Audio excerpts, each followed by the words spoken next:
சூரியன் தொடர இடம் நம்ம ராஜ்யம் தான்.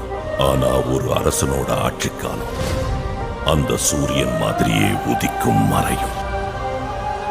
ஒரு நாள் என்னோட ஆட்சியில மறையிற இதே சூரியன் புது அரசனான உன்னோட ஆட்சியில உதயமாகும். நீ யாருங்கிறத எப்பவுமே மறந்துடாத. வாழ்க்கைங்கிற வட்டத்துல ஓ இடத்தை நீ பிடிக்கணும்.